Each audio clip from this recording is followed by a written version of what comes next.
Conociendo un poco sobre la vida de los santos. Santoral, 25 de septiembre.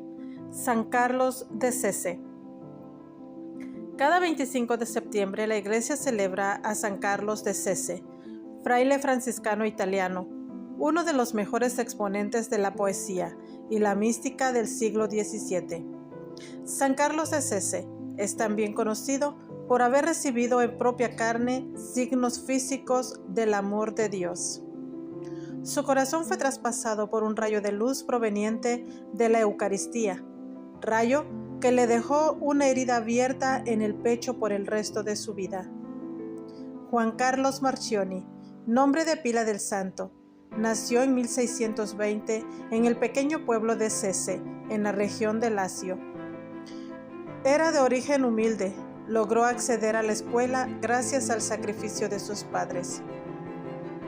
Un día, Juan Carlos recibió un fuerte castigo físico, a la usanza de la época, a manos de su maestro por no dar adecuadamente una lección. Sus padres, decepcionados, pensaron que el muchacho carecía de lo necesario para progresar en los estudios. Así que lo sacaron del colegio y lo enviaron a trabajar al campo, donde pensaban ellos el jovencito podría ser de mayor provecho. Carlos pensó, por su parte, que su fortuna no había sido tan mala y que podría vivir en el campo por el resto de su vida, lejos del compromiso de tener que educarse. Sin embargo, las circunstancias dieron un giro. Un día de esos, una bandada de aves espantó a los bueyes que conducía mientras araba la tierra. Estos, nerviosos y violentos, arremetieron contra él. Preso del terror en un instante, se le pasó por la cabeza que perdería la vida irremediablemente. Entonces su mente, en hábil reflejo espiritual, invocó a Dios para que lo libere de la muerte. Y exclamó: «Me meto al convento, pero sálvame, Señor». Solo un segundo después, se encontró tirado en el suelo. Abrió bien los ojos, tomó aire y miró alrededor. Las bestias ya no estaban. Únicamente pudo divisar sus siluetas a cierta distancia. Se revisó y estaba completamente ileso. Unos días después del susto, Juan Carlos vio pasar a unos franciscanos por el campo donde trabajaba. Raudo se acercó a ellos a preguntar qué debía hacer para ser uno de ellos. Los frailes le dijeron que fuera a Roma a hablar con el Padre Superior. De inmediato el jovencito se juntó con 3 amigos, con quienes unos días después iniciaría el periplo hacia la ciudad eterna. Los 4 llegaron a la casa de los franciscanos en Roma y fueron recibidos por el superior. Este, queriendo poner a prueba sus intenciones, los recibió ásperamente y los trató como haraganes. Unos más de todos los que tocaban la puerta del convento para asegurarse alimento gratis y un techo. Acto seguido, el superior los echó fuera. Los jóvenes insistieron en ser recibidos, alegando que sus intenciones eran rectas, pero no consiguieron que el fraile cambie de opinión. Así que tuvieron que apartarse. No obstante, al rato decidieron volver a tocar otra vez la puerta del convento, a ver si su suerte cambiaba. Cuando les abrieron, suplicaron al superior, esta vez con gritos, que los recibiera. El fraile, haciéndose el difícil, les dijo que esa noche les permitiría dormir en calidad de limosneros, pero que al día siguiente tendrían que irse definitivamente.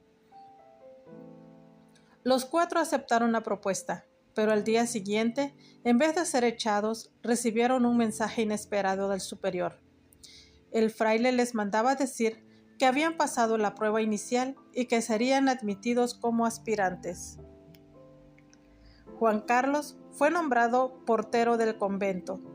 Su costumbre era admitir a todo caminante pobre que pidiera hospedaje en las noches, generalmente frías, y repartir entre los huéspedes la limosna que la gente con más recursos les dejaba.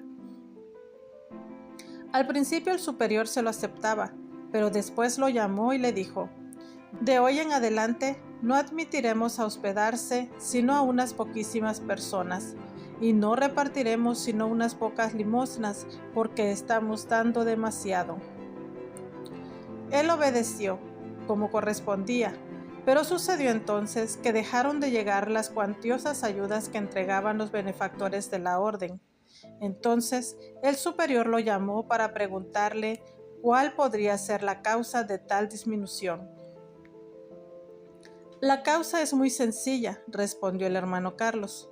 Como dejamos de dar a los necesitados, Dios dejó de darnos a nosotros, porque con la medida con la que repartamos a los demás, con esa medida nos dará Dios a nosotros. Esa misma noche, Fray Carlos recobró el permiso de recibir a cuanto huésped pobre llegara y de repartir las limosnas generosamente.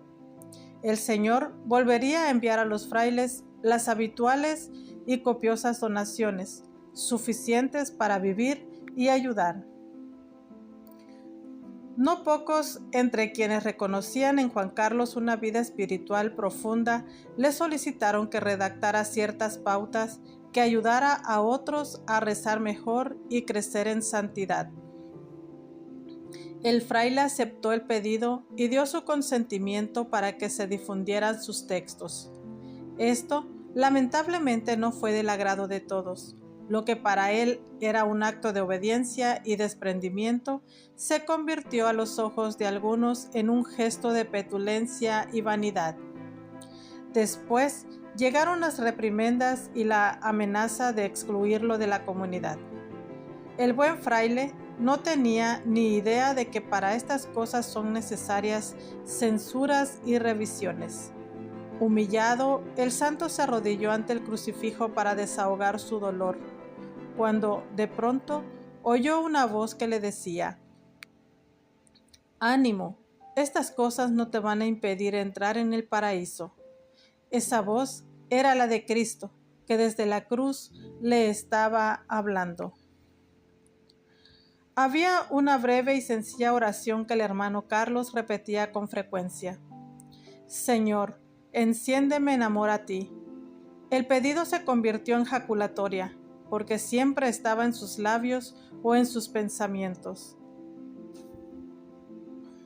Estas sencillas palabras lo ayudaban a expresar cuánto Cristo había transformado su vida y cuán unida a Él se hallaba su alma. Un día de octubre de 1648, durante la elevación del Santísimo Sacramento, San Carlos vio cómo un rayo de luz brotaba de la hostia consagrada en dirección a su pecho. En ese instante, mientras clamaba a Dios angustiado, sintió que esa luz le traspasaba el corazón. Después se encontró anonadado. Sobre su pecho había quedado una herida abierta, una que no cerraría jamás. San Carlos de Cese escribió varios poemas de carácter místico en la tradición de la poesía del amor divino, características del medioevo italiano. Destacan las tres vías, el sagrado septenario y los discursos sobre la vida de Jesús.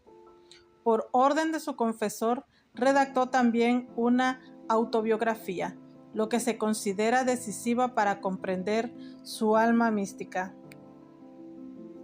San Carlos de Cese fue beatificado en 1882 por el Papa León XIII, más de 2 siglos después de su muerte, y fue canonizado por San Juan XXIII el 12 de abril de 1959. Que también nosotros tengamos la oportunidad en oración de escuchar la voz del Señor, por intercesión de San Carlos Cese. San Carlos Cese, ruega por nosotros.